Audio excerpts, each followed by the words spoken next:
नमः चंडिकाय नमः शिवाय। आप सभी को काल भैरव जयंती की शुभकामनाएं। काल भैरव जयंती पर जो पढ़ने योग्य एकमात्र ग्रंथ है वह है विज्ञान भैरव अथवा शिव गीता। से सब साधारण मार्ग हैं। इस विज्ञान भैरव का ज्ञान से ही मनुष्य शिव तत्व को पाकर एक दूसरा महाभैरव हो जाता है। वह उपरोक्त अनुभूति से युक्त होकर शिव ही हो जाता है। अब विज्ञान भैरव तंत्र क्या है? यह एक अत्यंत रहस्यमय, दिव्य और प्राचीन तंत्र ग्रंथ है। शैव आगमों में से एक श्रेष्ठ ग्रंथ। इसे सरल भाषा में अगर मैं समझाना चाहूँ तो विज्ञान भैरव का शताब्दिक अर्थ जो होता है वो है भैरव के विज्ञान का ग्रंथ। अर्थात वह ज्ञान, वह रहस्य, वह अनुभव जिसके द्वारा साधक स्वयं शिव या भैरव रूप को अनुभव करने लगता है। यह ग्रंथ कश्मीर शैव दर्शन की प्रमुख रचना है, जो शिव और शक्ति के संवाद के रूप में प्रस्तुत हुई है, जिसमें शक्ति संवाद करती है और भगवान शिव उनके उत्तर देते हैं। इसे तंत्र राज विज्ञान भैरव तंत्र भी कहा जाता है। संवाद का स्वरूप इसमें जो है, देवी पार्वती पूछती हैं भगवान भैरव शिव से। इसमें भैरव भगवान शिव स्वयं है। हे प्रभु, आप सर्वज्ञ हैं, कृपा करके बताइए कि यह ब्रह्म तत्व क्या है और इसे प्रत्यक्ष रूप से कैसे अनुभव किया जा सकता है। इसमें जो पार्वती हैं, भगवती पार्वती, वो भगवान शिव से ब्रह्म तत्व के बारे में पूछ रही है। तब भगवान शिव 112 प्रकार के ध्यान, योग, प्राणायाम, जागरूकता के रहस्यपूर्ण उपाय, धारणाएं बताते हैं, जिससे साधक सीधे अद्वैत स्थिति में प्रवेश कर सकता है। यदि आपको अद्वैत की स्थिति को प्राप्त करना है तो भी ये ग्रंथ आपके लिए बहुत महत्वपूर्ण है। इसमें कुल 112 ध्यान विधियां हैं और धारणाएं हैं। ये विधियां किसी मत, धर्म, जाति या परंपरा से बदी हुई नहीं है। तो कहने का आशय यह है, इन सब ध्यान विधियों का जो व्यक्ति प्रैक्टिस करता है वो किसी भी मत का हो सकता है, किसी भी जाति का हो सकता है, किसी भी परंपरा का हो सकता है, और यह देशों की सीमा को भी नहीं पाता। बाहर के लोग भी इसकी प्रैक्टिस करते हैं और करते आए हैं। हर साधक अपनी प्रकृति के अनुसार इसमें से कोई एक विधि अपनाकर स्वयंभूति, जिसको सेल्फ रियलाइजेशन कहते हैं, वहां तक पहुंच सकता है। और इसमें सिखाया क्या जाता है? विज्ञान भैरव तंत्र में सिखाया गया है कि सत्य बाहर नहीं है, भीतर ही है। परमात्मा कोई व्यक्ति नहीं है, वो चेतना है। इसलिए शिव विविध ध्यान विधियां बताते हैं।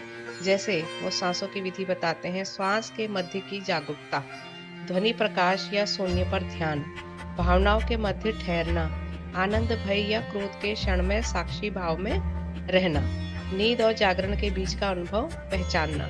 यह ग्रंथ अद्वितीय है। अब अद्वितीय क्यों है? अन्य शास्त्रों में जहाँ भक्ति, कर्म या ज्ञान का मार्ग बताया गया है, वहाँ विज्ञान भैरव तंत्र सीधे अनुभव के मार्ग पर ले जाता है। यह कहता है, तुम वही हो जिसे तुम खोज रहे हो। यह सीधा ध्यान का विज्ञान है।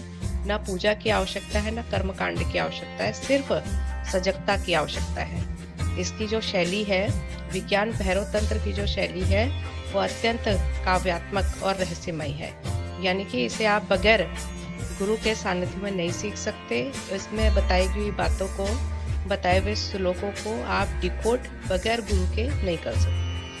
हर श्लोक ऐसा लगता है जैसे स्वयं शिव साधक के हृदय में बोल रहे हों। इसे पढ़ते पढ़ते व्यक्ति धीरे धीरे भीतर उतरने लगता है। उदाहरण के लिए एक विधि बताती हूँ। श्वास के मध्य का ध्यान।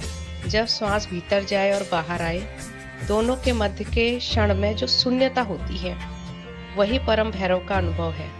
यह छोटी सी बात है, पर यही समाधि का द्वार है। तो कहने का आशय यह है कि जब आप सांस लेते हैं और आप सांस जब छोड़ते हैं, उसके बीच में जो 1 सेकंड का भी जो, मतलब 1 सेकंड से भी नीचे का जो गैप रहता है, वही शून्यता है और वही भैरव का अनुभूति है, वही भैरव अवस्था है।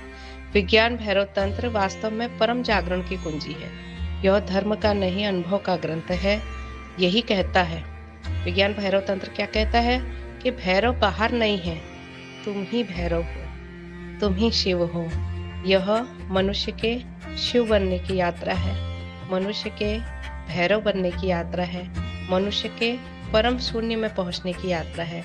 इस यात्रा को आप भैरव अष्टमी से शुरू कर सकते हैं और इसमें आपको किसी भी तरह के कर्मकांड की आवश्यकता नहीं है।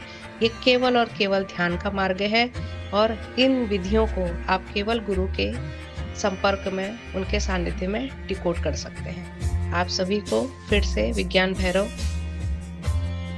की शुभकामनाएं हैं कि विज्ञान भैरव आपके जीवन में आए और विज्ञान भैरव तंत्र का आप लोग ध्यान करें, उसे डिकोड करें। और काल भैरव जयंती की आप सभी लोगों को शुभकामनाएं। विज्ञान भैरव तंत्र से अच्छा और सुगम मार्ग कुछ भी नहीं है।